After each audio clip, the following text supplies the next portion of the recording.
Hi everyone. In our today's class, we discuss about those need cares. Lesson 2, page number 32. Some learning objectives are define an orphanage, identify the different ways of dealing with orphans, list the rules applied when adopting a child, give an overview of the numbers of orphans in the world. Let's start with discussing the event presented in the picture. Here you can see a picture which is showing deadly car accident. Result 1, death of both parents. Result 2, children left on their own. What happened to children who lose their parents? What destiny do they face? When both parents die, children face a new life, a harder one, a more difficult. Where would these children go? What if they don't have any relative who are ready to take care of them and of their expenses? What happened to children in each of these cases?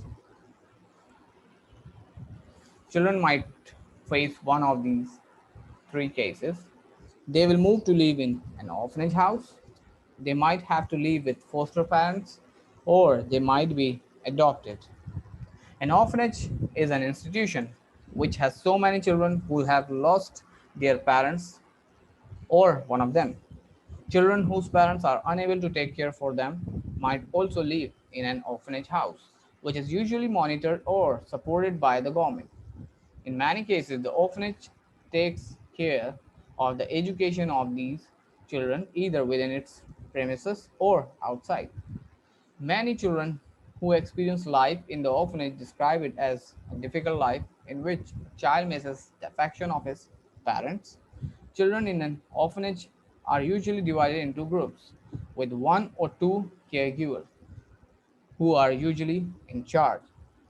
The orphanage is divided into several rooms, and each group lives in one or two of these rooms.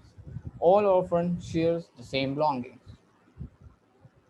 The first orphanage ever was established in the first century.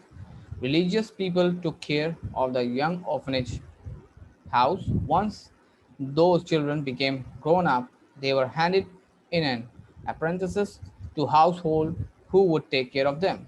Another kind of relocation for children occurs when they are placed in the care of foster parents. These parents are usually temporary and they become in charge of the children until the government find them a permanent home. Finally, the last option which such children might have to handle is the permanent adoption of specific parents who became completely responsible for the child. The concept of adoption is applied in many countries and is accepted by certain religions. Yet, it is prohibited by the law of Islam except if certain conditions were applied. In fact, according to the Islamic religion, Muslims do have the right to take care of a child without adopting him if certain constraints were followed. Number one, children cannot change their name or family names given to them by their biological parents. Children inherit from their biological parents and not from their adoptive parents. Children have the right to marry members of the new family when they grow up. The new parents act as trustee in case those parents inherit from their biological parents. They should not interfere or come close to that inheritance. Thank you so much.